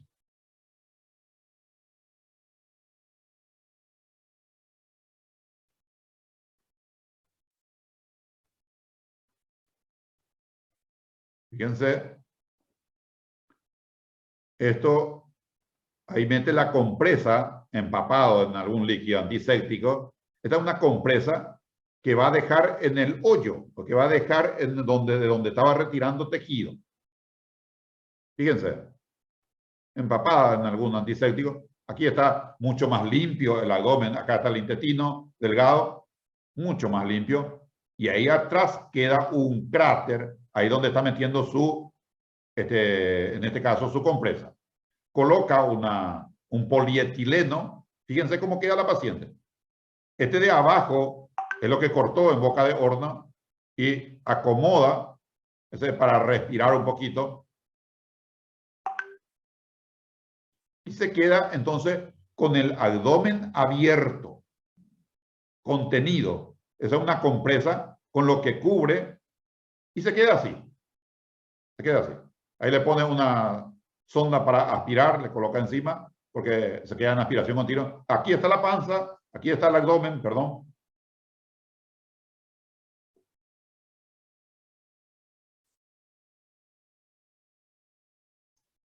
Así queda el abdomen. Abierto, o sea, cortado en boca de horno, está completo. Esto se va a volver a retirar, se vuelve a retirar posteriormente, en 48 horas. Fíjense cómo queda la paciente. Paciente intubada, con falla orgánica respiratoria. Paciente con abdomen abierto. paciente sonda por todos lados. Y me supongo que aquí todos estos son catéteres que algunos de ellos comprende la nutrición. Es decir, es un paciente sumamente complejo. Este paciente, lógicamente, después presentan, por lo menos la mayoría, complicaciones. De repente hace fístula intestinal, abdomen abierto, hay que manejar solamente con nutrición parenteral. Ya llevan 3 meses, ya vendió toda su casa, ya no tiene más dinero. Es un caso, la pancreatitis grave es un mal que le dejó en ruina y después de vender toda su casa, a veces pierde el paciente su familiar. No sale del hospital, a eso me refiero, se muere. Entonces, este es un cuadro que hoy analizamos cuando es pancreatitis grave. Por suerte no es el mayor porcentaje. Más o menos, en general, 20 de 100 son graves. De las 100 pancreatitis. Por eso es muy importante este avance del día de hoy de aquella clase de semiología para interpretar inicialmente y poder direccionar los estudios, que ahora ya lo podemos hacer, y tratarlo. Hay que hacerlo responsablemente, yo le llamo. Cuando veo así informalidades de ustedes me preocupa. Informalidad yo le llamo, no viene, no sabe por qué motivo. No viene, se quedó dormido.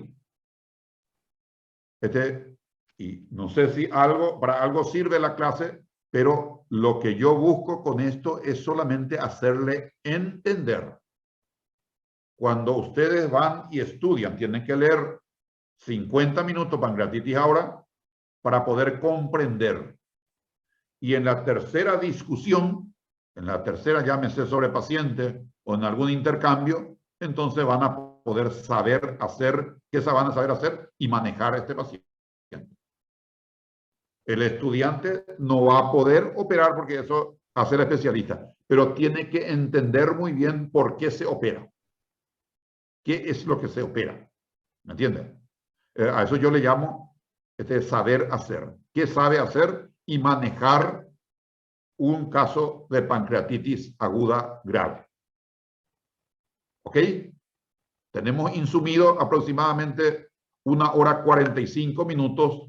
Lo tengo eso tabulado yo, porque este paciente, este cuadro clínico, este tema es de sumo interés por la prevalencia en nuestro país y en la región. Estamos tratando una patología prevalente. No es igual a cuestiones aisladas que de vez en cuando encontramos. No, esta es una situación que lo vivimos casi diariamente en la práctica médica. O te vas a un hospital y vas a encontrar siempre acostado pacientes con pancreatitis y algunos muy graves. Bien, con eso terminamos nuestra actividad de hoy. Es el momento de prendan sus cámaras y pregunten o aporten también. Los estudiantes están leyendo y entonces tienen que, lo vamos a decir, aportar en Doutor, en un tema como este. Sí, adelante. O paciente, quando está sob a laparostomia, e aí ele queda com Eventración habitual. Sí. Sim, e ele queda todo esse tempo entubado, sedado? La etapa aguda, me refiero, etapa aguda puede ser 1 mes, puede ser 2 meses, intubado. A los 22 días ya se le plantea a los familiares para hacerle una traqueostomía. Todo es muy dramático, porque ya no se le puede hacerle una intubación orotraqueal. Entonces salimos y explicamos a los familiares si es que se le puede hacerla, porque tiene que ser autorizada, una traqueostomía. se maneja con traqueostomía. Ya ese paciente generalmente presenta alguna complicación que no está relacionada directamente. Una de las complicaciones es, por ejemplo, la fístula. Ese intestino que se expone permanentemente por alguna razón, hipoproteinemia, algún traumatismo mínimo, te das cuenta que el intestino empieza a salir líquido por ahí. Como si faltara problema. Sí. Después llega un momento que ya se endurece todo eso, ya no hay forma, empieza a granular y tenés que saber lavarlo, porque manoseas mal y empieza a sangrar. Viene sangre de abajo y vos no podés entrar porque está todo como acartonado, literalmente. Son pacientes complejos, donde los hospitales nunca aguantan para darle, por ejemplo, nutrición parenteral todo el tiempo. Entonces tenés que comprar. Tenés que comprar. Y desde luego, yo apenas lo llego al hospital porque me hicieron llegar nomás luego en un taxi por una pollada y me piden nutrición parenteral y no hay caso. Es dramático, es dramático. ¿Y por qué comparto con ustedes esto? Llamándole a la responsabilidad que ustedes tienen que hacer. Y ustedes son los responsables del día de mañana de pancreatitis. Sí, así como yo digo siempre. Yo en este momento le llamo ya a ex alumno mío para que operen pacientes. Imagínense, acá en este curso no hay, pero de repente voy a entrar con una pancreatitis grave y ves que está de guardia fulano. Eso nunca vino a clase. Ese siempre trató de completar en el sistema nomás su presencia. Ese luego, en fin, ¿te das cuenta? Les pongo en contexto para dimensionar la responsabilidad que tenemos. Y estamos todavía los románticos como yo, que habla de estas cosas. Yo no me circunscribo no solamente a mi asignatura. Estos son pautas generales que debo yo recomendarle, porque tengo un poquito más de repetición que ustedes hasta ahora. Entonces, consideren eso, tomen en serio. La medicina da gusto cuando uno entiende. La medicina es apasionante cuando uno entiende. Cuando no entiende nada, ese es casi un fastidio. Casi un fastidio. Y fíjense nomás, entre ustedes creo que no hay, pero cuando tenés ese compañero, así nomás lo anda. Siempre conflictuado, siempre liado en algún problema y permanentemente habla con abogado. Con su libro lo que tiene que hablar, abogado, a ver si no se le está atropellando en su derecho. Ya, bien. Si no hay más preguntas, sí, hay preguntas, adelante.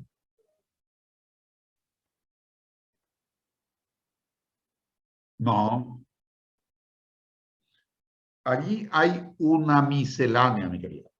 Allí el tejido retroperitoneal, que es grasa celular, ese que trae apuñado, eso llega hasta pelvis. Impresionante. Impresionante que en este caso, viva la persona teniendo, uno se reflexiona de esa manera, que esté vivo en esas condiciones. Porque como ves, parece, no sé, un barro ahí. Un barro infectado. Hay una mezcla de tejido adiposo, pedazo de órgano. De repente te salta un chorro. Había sido que la mesentérica estaba pegado y ya rompiste, si quieres. Lógicamente, el cirujano suda frío también.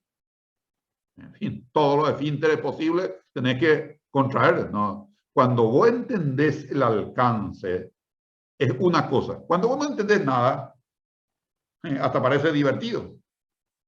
Claro, pero cuando vos medís el alcance de ser tu prójimo, que te da toda la confianza y se te está yendo, le estresa al médico cuando entiende el alcance. Eso que vos ves que cómo se retira, eso es peligrosísimo. Hay que retirarlo, pero atrás podés arrastrar vasos, que es la complicación y no podés remediar el vaso porque está todo mezclado con ese barro que está ahí atrás. Gravísimo es el caso. Gravísimo es el caso. ¿Otra pregunta? Doctor, ¿y qué porcentaje más o menos de las personas llegan a salir otra vez después de la intervención quirúrgica? La estadística de la terapia intensiva, porque estos son pacientes de terapia intensiva, no son altas. Es decir, de 100 pancreatitis, 20 tienen grave. Y de los 20 graves, hay un porcentaje de aproximadamente otro 20 nomás que sale.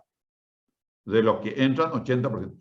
Porque terminan a veces falleciendo de neumonía. Ustedes saben que, por eso que cuando no metan sus pacientes, sus parientes, sus seres queridos en terapia intensiva, así no corresponde. Todos los pacientes, y creo que acá en Paraguay, en países vecinos también, todos los pacientes que entran a terapia intensiva por la intubación, por el ambiente, hacen neumonía.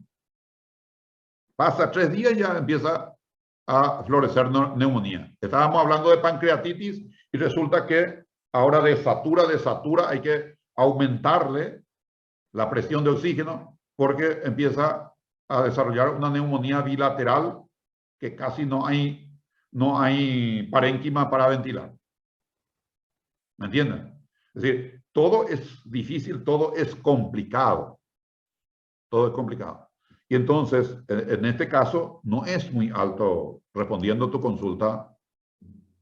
Hay algunos que tienen un poco más de suerte, de algunos centros, que tienen un poco más elevado, pero está por los 20%. De los 100, vamos a decir que entran en terapia intensiva con este cuadro, 20 salen. Pero... Doctor, y en el caso de que se recuperen y nosotros les trajimos el páncreas necrosado a ellos, ¿cómo? O sea, van a poder vivir una vida relativamente normal sin tener un páncreas que produzca toda la... vienen las diabetes, vienen los post, vamos a decir, recuperación, una infinidad de problemas, insuficiencia hepática, en fin, de insuficiencia permanente se establecen diabetes post-pancreatitis, porque en realidad quedó, por lo visto, como que dicen ustedes, un chonquito nomás ya del páncreas y que desde luego ya incide en la función, en lo que tiene que hacer el páncreas, de equilibrar el glucagón con la insulina. ¿Alguna pregunta más? Ya. Bien, gente. Lean 40 a 50 minutos pancreatitis y ya van a estar listos para el parcial. Pero si ustedes van esto y tiran nomás, eso, para pasado mañana ya se van a olvidar todito. Sí, vuelvo a repetirle. Esta clase extensa son y 56 en este momento, es solamente para entender. Prolongo mi clase porque si yo vengo a hacer una exposición, como grabación va a quedar muy lindo, pero cuando hago interactivo, yo estoy seguro que se aprovecha más. Y yo me voy por este segundo. Es decir, primero le despierto a los que están durmiendo, o le llamo cuando venga de su footing, lo que muestran su carita nomás y se manda a mudar. Entonces, cuando venga, por lo menos participa. Y entonces, a mí me parece que es más provechoso. No es una manía ni ocurrencia particular. Estoy trabajando para ustedes. Ahora no me van a creer que es un decir, pero de aquí a 5 o 10 años van a darse cuenta. Ahí me van a decir, había sido que tenía toda la buena intención para nosotros, había sido. Bien, muy bien, gente, con esto completamos entonces mi grupo. Ya tenemos diagramado Dalva Flor. Fayutito también mi grupo. Eso siempre yo les digo a ustedes. Menos mal que vamos a hacer rotación, porque los que no se van, yo asumo que no quieren estar conmigo. Yo asumo esa... a lo mejor no le gusta, le ataco mucho, no sé qué es lo que le pasa, pero yo tomo así cuando los estudiantes no se van a la hora convenida. El viernes, Dalva, puntualmente, porque como curso tenemos algunos problemitas y después tenemos nuestros problemitas particulares otra vez en el grupo. Nos peleamos también ahí, ¿no? No piensen que es todo concordia en nuestro grupo, pero procuramos de aprovechar, por sobre todas las cosas, no tener una actividad inútilmente. Gracias a todos. Chao, chao. Doctor, Sí, ¿Y diga. la lista, ¿y doctor? la asistencia, doctor? Ah, sí, sí, menos mal. Menos mal porque las veces que yo no tomo la lista, no tengo otro que ponerle únicamente presente a todos. No tengo otra. Pero no es muy justo eso. Entonces, ahora inmediatamente vamos a tomar la lista. Porque hay algunos que no aparecen y no es correcto eso.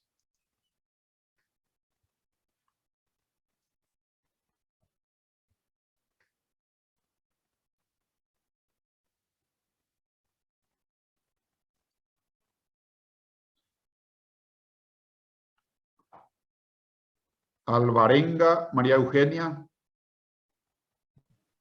Presente, doctor. Guadalupe, Presente, doctor. Junior Javier. Hoy no le he visto a Presente, Junior. doctor. Hoy no hablaste nada, Junior. Me llamó la atención eso. Pamela Giselle, Presente, doctor. Micaela, Presente, doctor. Giovanna, Presente, doctor. Elena, Presente, doctor.